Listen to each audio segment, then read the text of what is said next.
Hi, friends. I'm Rebecca Faust, and this is What We Don't Say, where we have honest conversations about fear, patterns, growth, what it looks like to reconnect with yourself.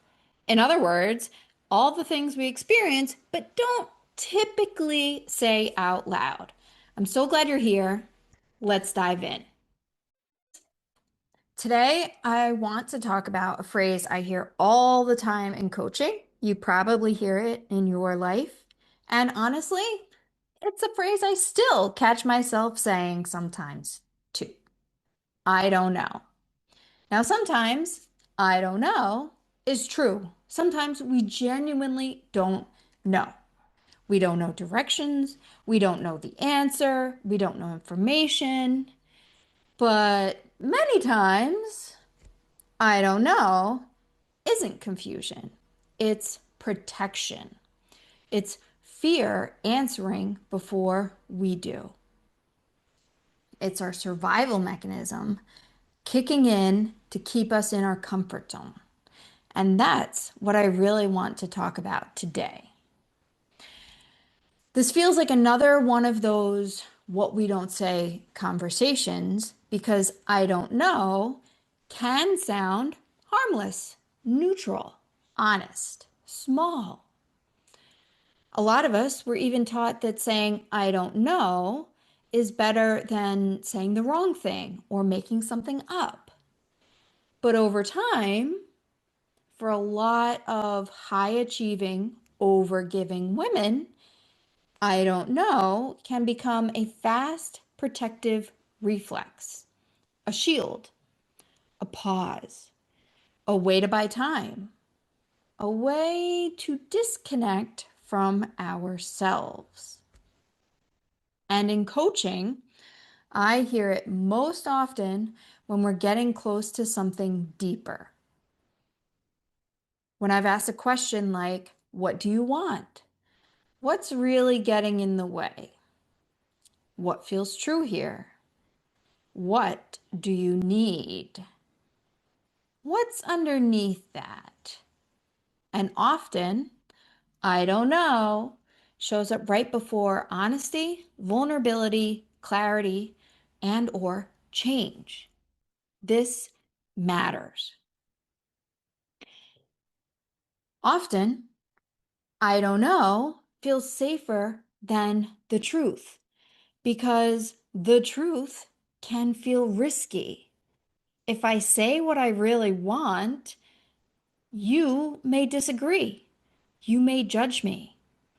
You may not want the same thing. I may disappoint you.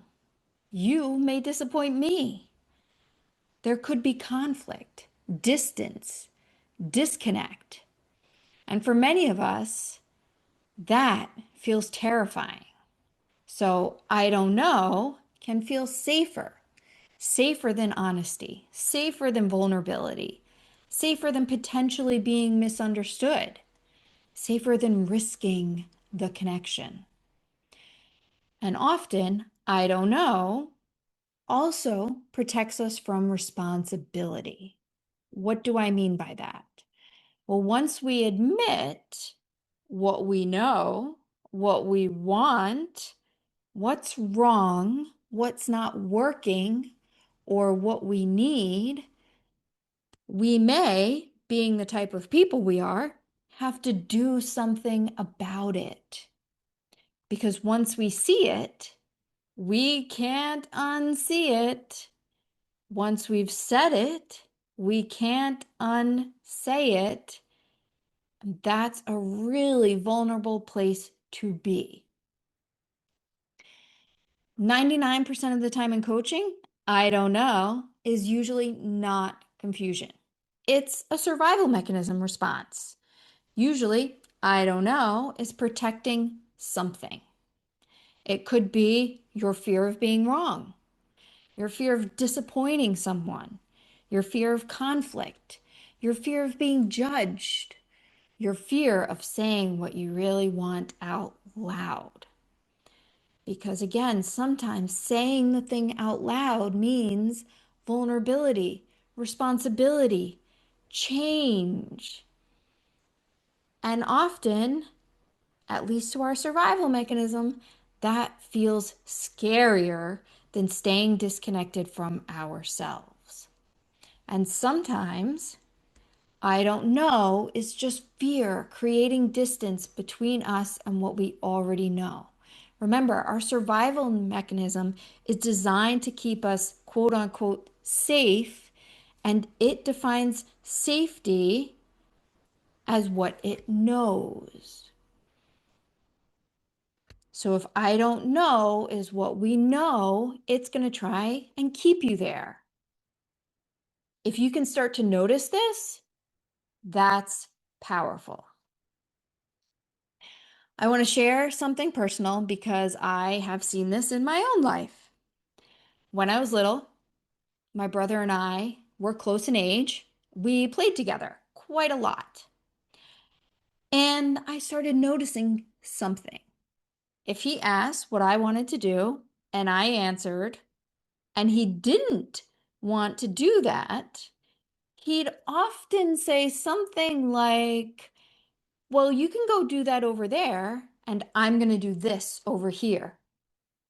Almost removing the opportunity for me to change my mind to play with him instead of what I really wanted to do or thought I really wanted to do. Now, this is not a blame story. My brother was not doing anything wrong. Some may argue he was even doing the best thing for me. But my nervous system couldn't see that. It learned something else. If I name what I want, I may end up alone.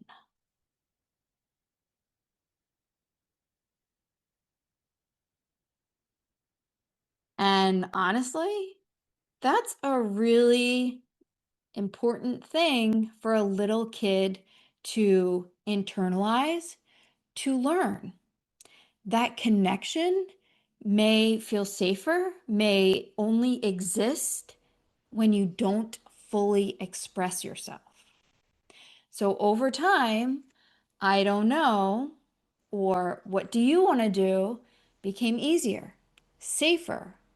Little Rebecca learned that being easygoing, flexible, dare I say indifferent, felt safer than risking disconnect. This is one of the earliest places I can see this protective pattern, my survival mechanism developing. Now, later, fast forward just a couple of years, I could see the same pattern occurring in my marriage. If my husband asked, where do you want to eat? What do you want to do? Where should we hike? What kind of workout do you want to do? Where do you want to go? A lot of the time, I naturally defaulted to, almost unconsciously, I might add, I don't know. I don't mind. What do you want? Now, yes, some of that was genuine flexibility. I am the type of person who can typically have a good time as long as I'm with people I enjoy. But eventually, it had become extreme.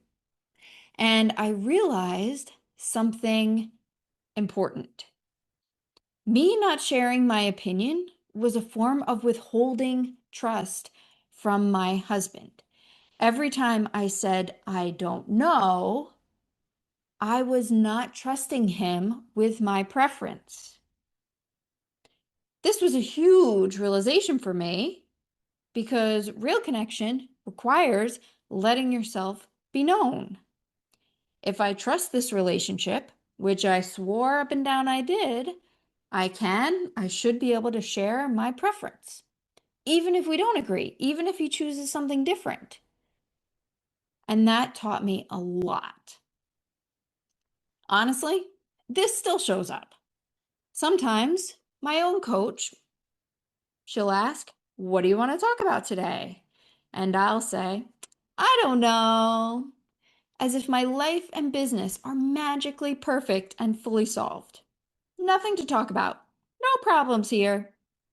And usually that actually means for me, there's something subtle I don't want to look at, something deeper that hasn't quite surfaced yet. Or I know, but I haven't quite slowed down enough to fully access it. I could beat myself up for this, but I know it keeps me human. When we can start to shift and not let I don't know be our final answer, that's where so much growth happens. Instead of automatically accepting I don't know, I invite you to get curious. Step one, notice. Notice that we said I don't know. Was it true? Or just my fastest answer? Did I genuinely not know? Or did fear answer first? Was that my survival mechanism? Next, we want to get into one of my favorite coaching questions for me to ask. Not necessarily for my clients to answer, but I ask, what if you did know? No pressure, just curiosity. If you had to answer, what would you say? Often it cracks something open. It releases the pressure and opens possibility for what that answer might be. If we're still stuck, we can try something like, what if my best friend shared this? What if my child shared this? What might I see then? What might I know then? Sometimes, especially as overgivers, we can access truth for others before ourselves. And lastly, we want to say it out loud because so much shift can happen here. When we say it out loud, we start realizing I'm still safe. I'm not kicked out of the tribe. I'm not failing. I'm not less worthy. I'm not a bad person. My answer doesn't have to be perfect. It just has to be honest. So much growth happens when we stop accepting I don't know as our final answer and start getting curious about what's underneath it. So I'd love to leave you with a few questions. First, where in your life do you notice you say, I don't know? Is it when someone asks, what do you want? What do you need? What's getting in the way? What boundary do you need? What feels true? What are you avoiding? Where might you want to say no? And what might, I don't know, be protecting? Connection, approval, belonging, safety, vulnerability, avoidance. And then, my favorite, what if you did know? What might your answer be? If you did know what you want, what might your answer be? If you did know where you want to say no, what might your answer be? Sometimes I don't know is true. And sometimes it's fear answering before we do. It's our survival mechanism jumping in to keep us, quote unquote, safe in our comfort zone. When we can notice this, we begin reconnecting to ourselves, to our voice, to honesty, to self-trust. And that's where real change begins. If something in this episode resonated with you, I invite you to not just think about it. If you're one of my people, and you're here, so you probably are, you're a big overthinker. I trust you to think about what we've talked about. My invitation is to say it out loud to yourself, to someone safe. Maybe even share this episode with someone and both of you say the thing out loud. Because a lot of what we don't say keeps its power in the silence. So we remove its power when we say it out loud. I'm so glad you're here, friends. Take care, be well, and I will see you next time.